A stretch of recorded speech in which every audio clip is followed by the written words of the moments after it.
This is Alan Karpick with Brian Neubert on our Saturday Simulcast. And Brian will be shedding a lot of wisdom here in the next few minutes. Tom Dienhart will join us in the second segment after Purdue's Saturday football scrimmage. Be interested to hear from what Tom heard from Coach Ryan Walters. I want to thank the Union Club Hotel, 811 Bistro, Boiler Up Bar. We appreciate all their support over the years, and they have been great for not only Gold and Black, but also big supporters of the Purdue Center for Cancer Research, Cancer Institute today, a big event with the Purdue Challenge as well. So, Brian, we want to get started. There's the wonderful world of college athletics, even after college basketball, I should say. Obviously, it's been a couple of weeks since we've had you on, but after the Final Four, and of course, UConn looked like a national championship team, but the three of the four teams in the Final Four were a little bit different in terms of ability. But NIL, transfer portal, it all opens up today, as in April 15th, the portal does. But you wrote, I think, this week a little bit about this kind of the crazy state of college basketball and how it's becoming less and less appealing. But no less crazy. After writing that, any more wisdom you want to share with us on that topic? Yeah, I still hate what college basketball is kind of becoming. It's just becoming, this cesspool of knifing one another in the back. I mean, it was always a sport where coaches sat next to one another in July and pretended to be friends, and then stabbed each other in the back when it came to the actual work part of their jobs. But now it's just everybody's messing with everybody else's players. There's just no boundaries anymore. Some of these recruitments, a lot of these recruitments are just the first question a recruit asks is, how much are you going to give me? Yeah. Or the last question, which is way worse, because now you've put all this time into recruiting this kid and now you have to answer this question. It remains illegal, by the way, to give money to a recruit specifically to come to your school. That is where the NCAA, first off, the NCAA lost control of this 20 years ago, when they could have got out in front of it and they could have put a workable situation together. They could have gotten a PR win. They could have looked like the good guys back then and gotten out in front of all this. They did not. The second area where they kind of botched this was they did not kind of put out there in strong enough language, if anybody even would have cared, that, NIL is one thing. Giving people NIL money or promising them NIL money specifically to come to your school, that is the same thing that has been a recruiting violation for 100 years. And those rules still exist. Whether they're enforceable or not, that's a whole other conversation. But those are NCAA violations. People are committing NCAA violations left and right, and it's getting whitewashed. It's getting talked about as normal. It's getting normalized in the way it's covered, in the way coaches talk about it. As I said in my column, it's kind of becoming street legal. Right. And that's not what name, image, and likeness was supposed to be. It's what everybody feared it would be. And it didn't have to be. But, the NCAA just completely lost control of this. They had to be forced into it by state governments. And now I know the only hope would be for the federal government to step in and do something. But A, first of all, the federal government has much bigger fish to fry than this. And B, what right-minded politician in America would vote against, free market, principles like this? This is capitalism at its finest, and no one is going to try to take this on in that regard. Now, there's going to be some states, there are some states, right now, trying to stand up for their schools competitively in their states. Connecticut probably being one. Trying to think of some others. Schools that are disadvantaged by this, that they're going to want controls on this because they're going to want to suck up to their people in their state. Alabama's done a little bit of that too, I think. But yeah. And, nothing will come of it. Yeah. And it's just going to continue on. The convergence of this and the transfer culture now and the COVID year all at once has been this toxic mix of this is a golden age for tampering because before, if you mess with somebody else's players, you jarred them loose and tried to get them to come to your place. You still had to wait a year. And now there are coaches looking at their rosters saying, oh, damn, we need a point guard next year. And so they have their lower level staffers or whatever, or somebody or whatever. And, tampering's always been easy because all you got to do is call a coach, call a high school coach, call an AAU coach, whatever. Hey, tell the family this.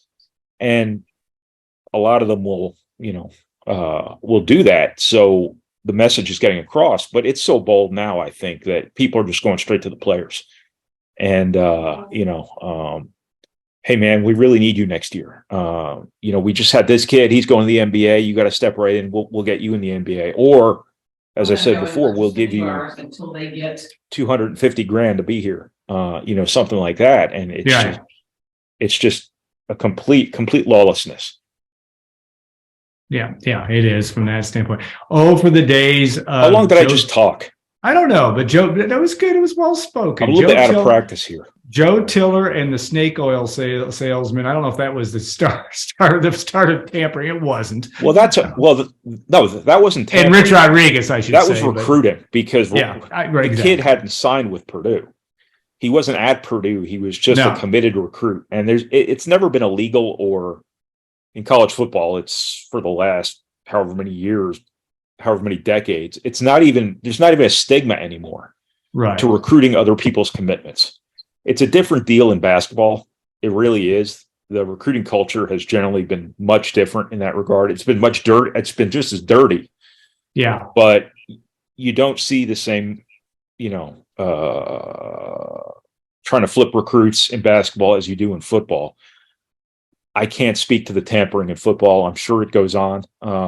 But in basketball, one player makes such a bigger difference for you that if you're, so-and-so in the Big Ten and you go get Ball State's point guard when you don't have a point guard next year, Ball State is screwed, but you just filled your biggest hole. And that changes your record next season. That makes you a better team. And you need to win every year to keep your job. So the tampering situation in college basketball is just it's hard. It's hard reaching its golden era here. And we're in the golden age of that without question. And I think that you're going to look at that situation where it will be fascinating to see what happens down the road, and what the heck, what are we talking about 2 or 3 years from now when this all comes to pass? Now, who was the name of the receiver? I'm trying to draw the blank of Roy Roundtree. Roy Roundtree. Right? I'm sorry. I just was bothered by that, and you're absolutely right on that front. All right.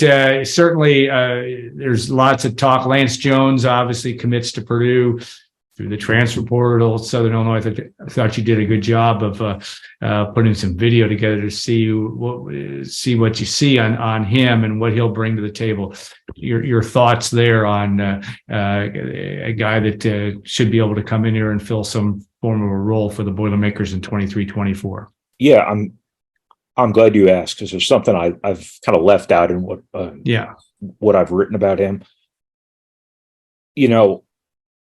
I think this has been sort of framed, and I'm probably guilty of it, as this is a backup they were looking for, somebody to fill David Jenkins' role, behind Braden Smith, potentially behind Fletcher Lawyer, stuff like that. This is a starter caliber player. Yeah. And writing him off as a starter just because Purdue wasn't necessarily going out looking for a starter, desperately needing a starter, might be premature. Purdue plays 3 guards a lot, and it's not outside the realm of possibility that this guy can, be versatile enough and good enough to come in and, earn one of those starting jobs. And then there would be plenty of minutes to go around for all of these guys too. So I think he's, from a defensive perspective, I think he's got a chance to be really good on the ball. I think he takes defense really seriously. But he also, I think, has some potential to be pretty good off the ball, too, even though he's only 6'1". I think he's pretty strong. He's pretty tenacious. From an offensive perspective, he's got some real quickness to him. He's got some real burst to him. He's got some real speed to him. He's going to give them an element that, they didn't have after Jaden Ivey left. I'm not saying he's Jaden Ivey's fast, quick, or whatever, explosive, but he's better than anything Purdue had this past season. That's for sure. So I think elementally, if that's a word, I think he fills some real needs there. And, obviously Purdue has some minutes to fill in its backcourt, and got a really good player with a lot of experience, a guy who's a proven player, offensively, defensively. I know his 3-point shooting plummeted this past year. But it was good though, right? And he had first 2 years was pretty darn good. His sophomore year, he shot like 44%. Right. You know how many threes he took this year? Yeah. 250. Yeah. You know how many Fletcher Lawyer took? He led Purdue in volume this year in shooting 3-pointers. 181. Yeah. So that's how many threes Lance Jones took at SIU this past year. That's obnoxious volume. And that he will be shooting per game a fraction of that number.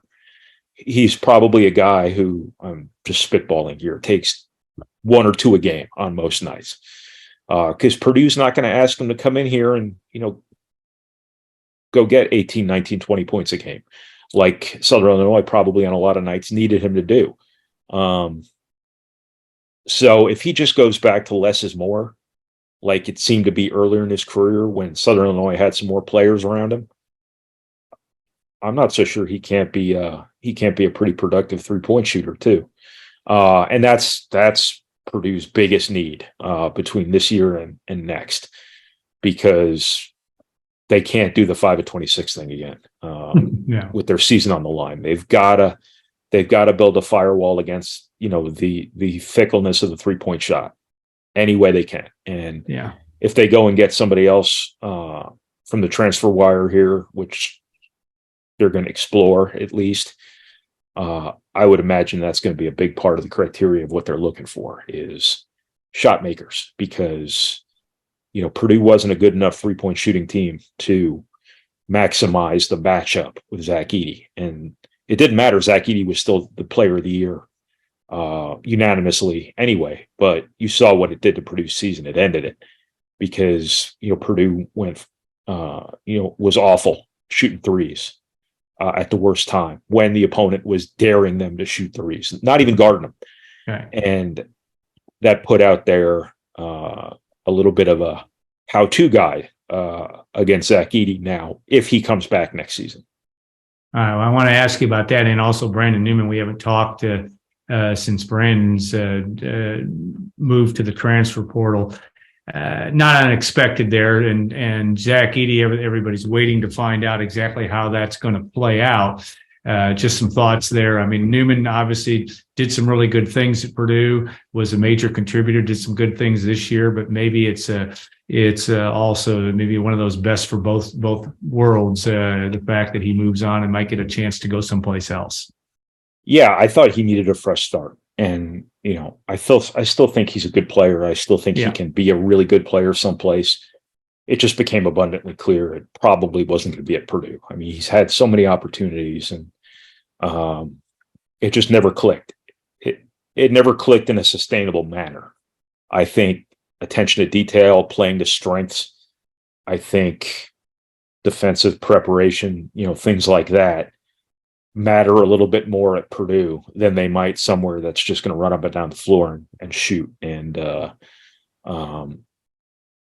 I think those were things that he sometimes struggled with. I don't think he came to Purdue as ready as a lot of players, or as some players do. I think his basketball IQ coming to Purdue was sort of the reason he redshirted. They wanted to get him a little more seasoning, a little more acclimation to structure. And I don't know if it ever really got to where it needed to be. You saw flashes, obviously, but Sure. those flashes came in the form of him making a bunch of shots or him really locking down somebody one-on-one defensively. And he was a better one-on-one defender, I think, than he was a team defender. And that was something that, was an issue at times. But, for somebody who, he's got such ability as a jump shooter. And I don't know what he shot this year, but it was low 30s, right? Something like that. Yeah. When your strengths aren't your strengths and you need your strengths to offset your weaknesses, it just makes it hard, to have you out there. And I think that's what has happened here to some extent to Brandon Newman the last couple of years. Jaden Ivey didn't help. Fletcher Lawyer, as good as he was right from the jump, was, certainly didn't help. And Fletcher Lawyer's not going anywhere. So I think the outlook on both sides was a fresh start could probably help you. I think Purdue was very supportive of this, if you know what I mean. Sure. And obviously we'll be rooting for him. Everyone loves Brandon Newman. I don't think there's anything personal about this. I think I doubt Brandon Newman has any ill will toward Purdue. And Purdue sure as hell doesn't have any ill will toward Brandon Newman. He's a great kid. Everybody loves him. And everybody will be rooting for him next year, wherever he goes.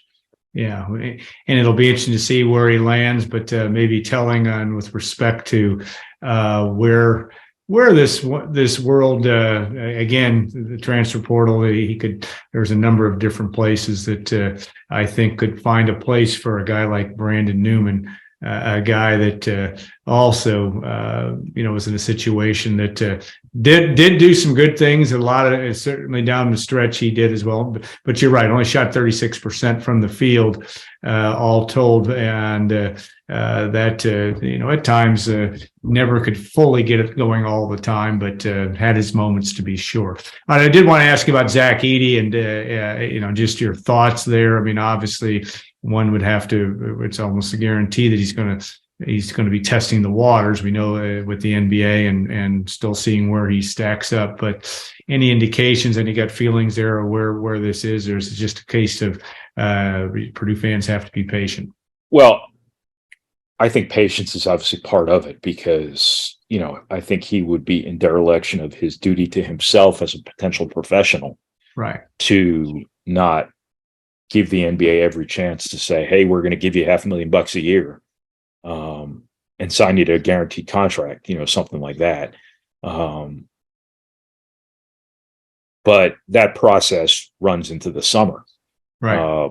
So whether he takes that all the way, whether he can get into the combine, whether he can get some, team workouts and whatnot, and take this all the way down to the wire in the summer or April, whatever. It's April now. Never mind. Whenever the deadline is, June. Yeah. I think it's late May or early June, right?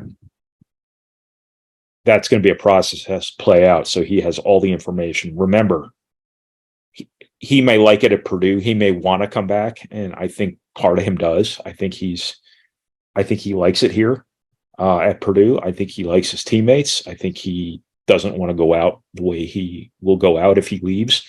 But at the same time, any one of us would look at this like, all right, if the NBA is going to give me a guaranteed 3-year deal or something like that, I have to take that. Yeah. Or at least I have to take my shot at getting that. There are no guarantees, but he's also a smart enough kid to know that it's not 1988 anymore. And the style of basketball in the NBA now really narrows the pool of potential teams that will draft you. So you have to be one of the best in the world at that niche that you're good at.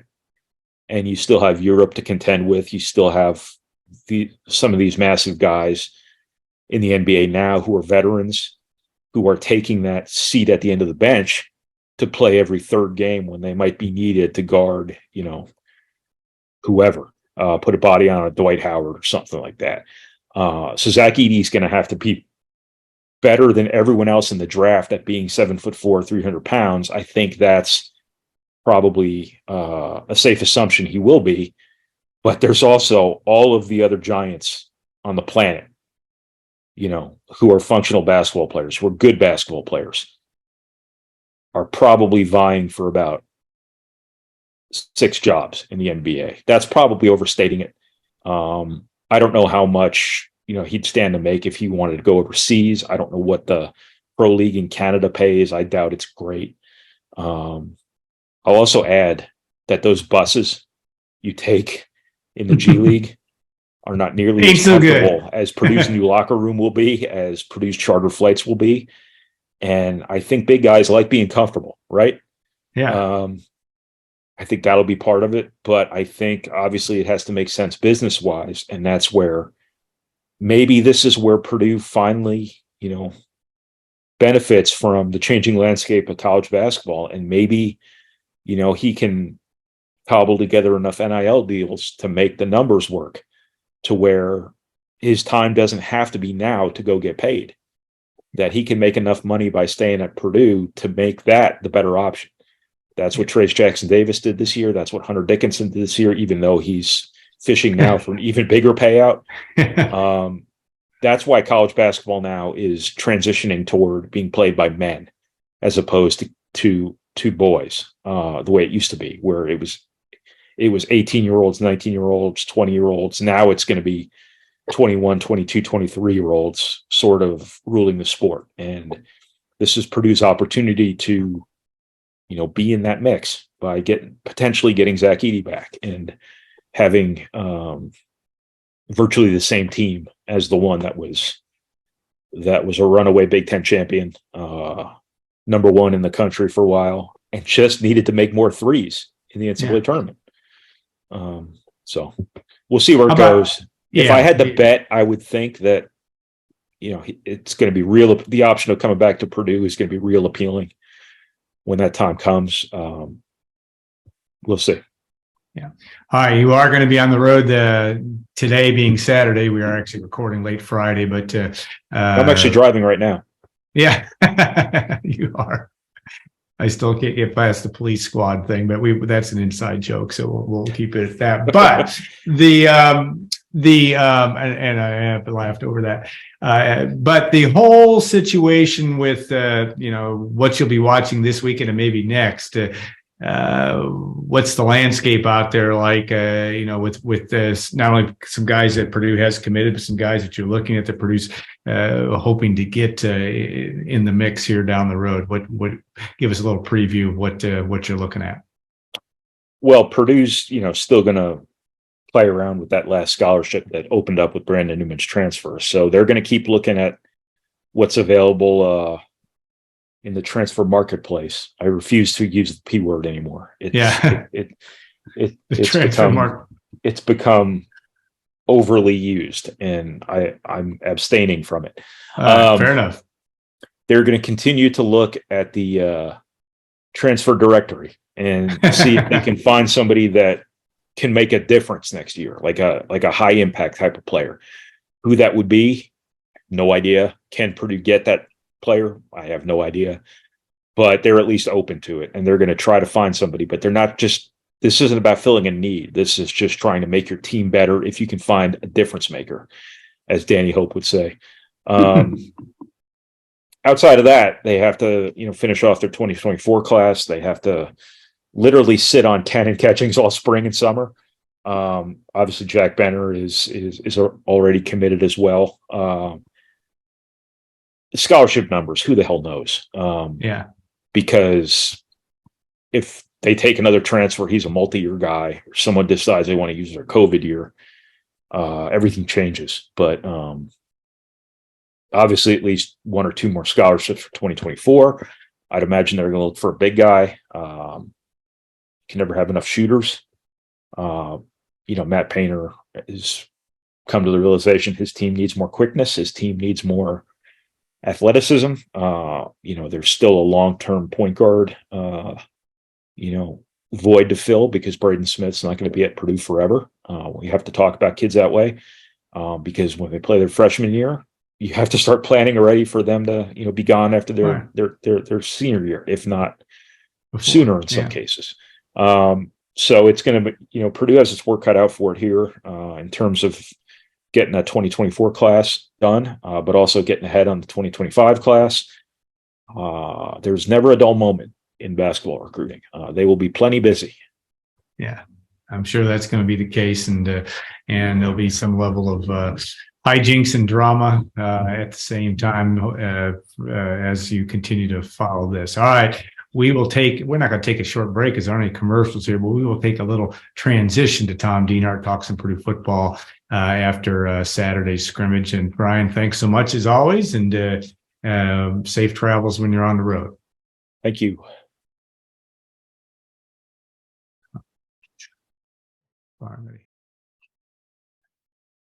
Now with Tom Dienhart,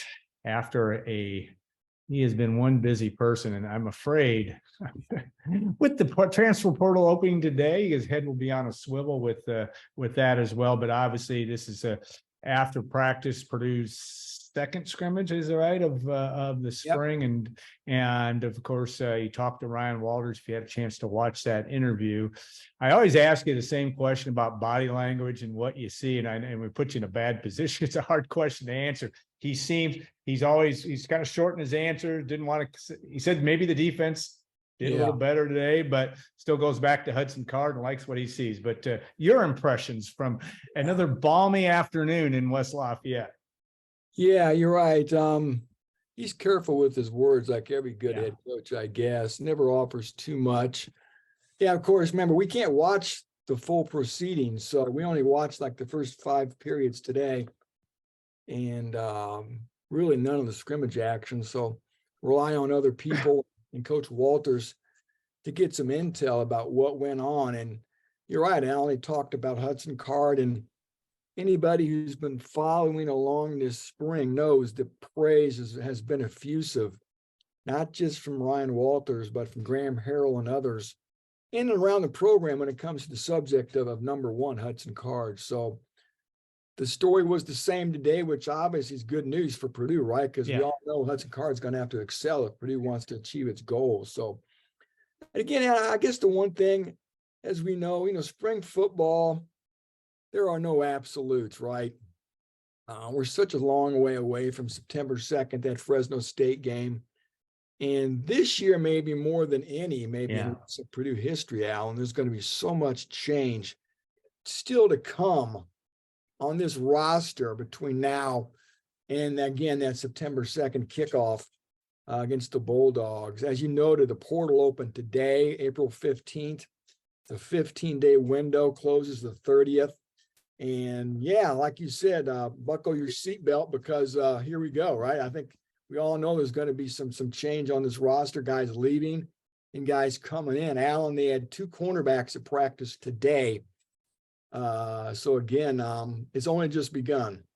Yeah. I got a kick out of what he said, in the interview, and I think you asked the question about, what do you like about your defense, or what do you like about? He said it's just going to be such a big. He said he anticipate we're going to have some changes. He likes the fact that they're in the right place. He's got his system installed, but the guys that maybe and obviously he's got a lot of guys sitting out this year. But that seemed to me to anything. He is going to be active as he can be in the next couple of weeks. One would think. I didn't even talk about the guys who are here and will be here, but are hurt. And he went through them all, darn near, I think, right? Well, I've chronicled them, it seems like 100 times the last 4 weeks. People are probably tired of hearing about it. They're the key guys to know that have been out as they come off injury. Of course, Gus Hartwig being the key at center there. DeMar-J. Lewis, a nose tackle. Kydron Jenkins is going to play that outside linebacker spot. He hasn't played at all this spring. He could be a starter, Alan. Maybe Scotty Humpich, another outside linebacker.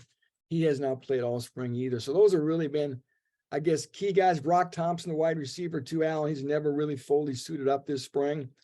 Those, in my mind, are key guys. Garrett Miller is another one, the tight end, that have not done anything this spring. So what we're seeing right now, my friend, is generously a reasonable facsimile of what we're going to see in a couple months. Yeah, no doubt. And I thought he gave the obligatory, which I respect, the almost divine prayer for no injuries next week. Yeah. I got to also thought it interesting, and you've well reported this throughout the spring. There will be no spring game. Yeah. It will be a practice. It will be open just to family members and media, unless something changed, right, Tom? And No, so, and we'll be out at Folk Field. It will be good for you to at least be able to watch. I assume you're going to be able to watch the whole practice. Is that right? Hold on there. Hold on, Alan. Okay. I asked about that today. We're still about a week away, obviously, from that game, or not game, but practice. We're still about a week away, obviously, April 22nd. And again, it's going to be a practice. It's not a game. And I guess it's still to be determined how much maybe we're all going to get to watch. So we're just going to have to wait and see. I'm sure we'll find out maybe no later than Thursday or Friday what their plans are from how much the media will be able to watch of that final practice. And again, it's not open to the public. Only the media and only family of players will be allowed. And Alan, they do have a contingency plan. I guess the weather could rain a lot Friday night. It could make for a sloppy field. If they think that it's just not good conditions, they're going to obviously just keep it on site. Either go out on the Bemmel practice field or go inside of the Mollenkopf and play. All right. That's the definition of things anymore. It's to be determined, and your flexibility is always appreciated. But yeah, I'm going to guess. This is a guess. I'm going to guess that you will not be able to watch that whole practice. I think that's a fair guess. I think the families will be able to watch them. They do. They can always stay. They can always stay. And I think that that's just my guess. And I'm not being cynical. And I respect, and I've had this conversation. In our business, we'd love to be in, and as much as you do such a good job of covering practice, you'd love to be in there every second of every day and watch it all and break it all down. But we understand the world of trying to install. Ryan Walters also has been not coy, but he is careful about, he's said publicly, he's really not going to want to invite a lot of people in to watch his defense just yet. He's also got a daunting 12-game schedule next year, of which he has little margin for error. And you don't want to give anything out. I get all that. I mean, is that a fair assessment of really where we are in today's world? I think you're right. A new coach, young coach. I mean, if it were me, I'd be full of paranoia. Yeah. But why not err on the side of prudence and trying to keep things as under wraps as you can to this point, Alan. And he talked today about, again, how you alluded to it too, how unique his systems are on offense and on defense. And this coming week, that was one of the things he said they were going to work on, having their respective units play more traditional offenses and defenses that they're likely to face. Just because you're always practicing, you may be practicing against something you're never going to see, Alan. Yeah. And try to get some reps against, I guess, some of the more I guess, prevalent offenses and defenses that they're going to encounter in the Big Ten this year. I'm just thankful that you ask those questions, because you're pleasantly, but you just keep saying, how many snaps did you get? And I'm always curious. Just want to know. And he told you. And I thought that was very interesting to me, the last part of that interview, when he did talk about, he's going to do some quasi prep for what you might see next year. And I think that is good for a young coach, or any coach. Is, this is the whole point of spring ball, is yes, you want to get your things installed, but you got to also set the right tone from now through when you're back in camp around the 1st of August. You want to make sure your guys know that, hey, this is what it's about. We mean business now. And I sense with that group that they mean business, and the kids seem to know that. Just a different vibe, Alan. And everybody you talk to that's been around the program the last 3 or 4 months. I talked to Jason Lorzell today. He was on campus with his son, and his son's name is Will, and he's a tight end, big 6'5" kid. Alan, looks good. But Jason even obviously kind of chuckled when I mentioned that to him. He goes, "Yeah, I know." Yeah. But anyway, I mean, it's probably a change that's welcomed. I'll be honest with you, to pivot from the Jeff Brom era to the Ryan Walters regime. It's just like I said, a different vibe, a friendly vibe, a very open and inviting vibe. And they try to have fun while also doing their work. Yeah. We all know this is serious business, Alan. We all get that, but they try to, everybody, whatever you do in life, you want to try to have some fun while you're working, right? And just talking to a lot of recruits, guys who come through here this spring for visits, and that's a theme they've resonated to. They really seem to connect with this coaching staff, beginning with Coach Walters. So it's going to be interesting, Alan. Like I said, what this roster looks like here. Like I said, in a few months, we could see upwards of maybe 10 guys leave, Alan. Maybe that many come in from the portal.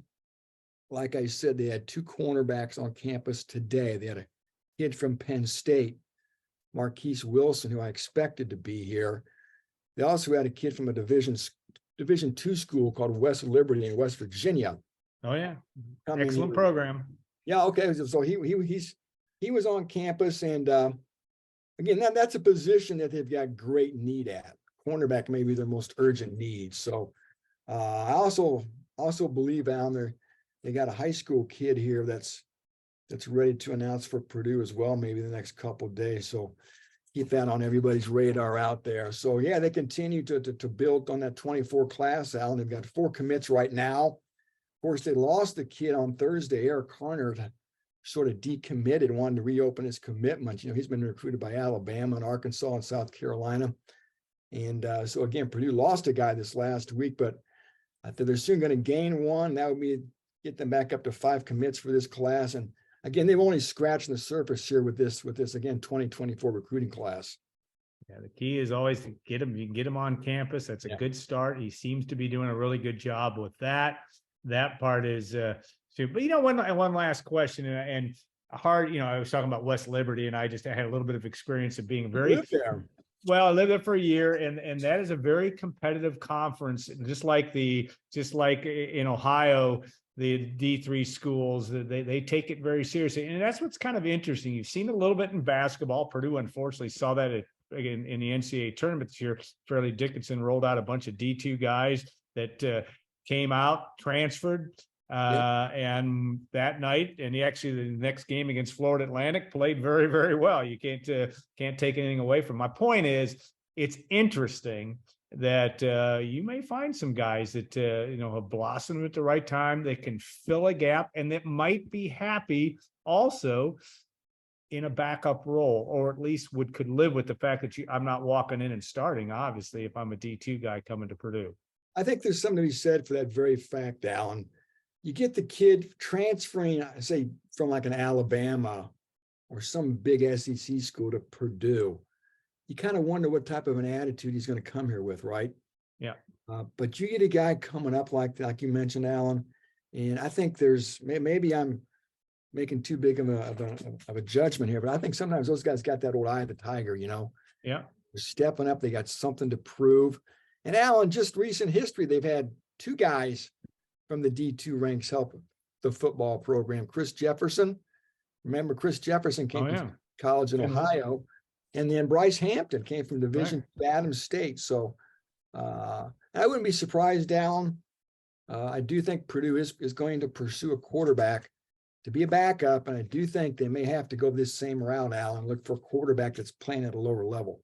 Yeah, good point. And I think it's an interesting storyline. Okay, there'll be a lot of storylines here in the next while this wonderful portal is open and the rest of spring ball. And we appreciate all your work, man. You've busted the hump with recruiting and everything else. Great stuff. And making chicken salad out of I was sick to be able to watch parts of practice, but there's a lot going on. I love doing it, and I get a chance to work with some great people, and that from you and everybody at Gold and Black. And then again, I'm lucky I work with some other really good people too that allow me to do this. And again, it's a lot of fun. A lot of fun being able to do this kind of stuff, and I hope people enjoy it. No doubt. All right. Well, have a good rest of the weekend, and hopefully you won't have four commitments tomorrow on from the transfer portal, but maybe a day off would be good. But we'll look forward to your coverage next week, and look forward to joining you for at least the six. If we get six periods in for spring game, I'll be there next Saturday with you. So, all right, sounds good. And I want to thank the Union Club Hotel, Boiler Up Bar. Thank Brian Neubert, obviously, for joining us on the front end. Thank also all of our folks that donated to the Purdue Challenge. We had a terrific response from a lot of our readers. We appreciate them. A successful race today as well. And that part was a great thing too. So we'll look forward to next week. We'll probably do one later in the day after that closing of spring ball, kind of like today. And we'll enjoy getting that, putting a stamp or an exclamation point maybe on, or maybe it's just a period on the end of the end of spring ball. All right. Have a great week, everyone. All right.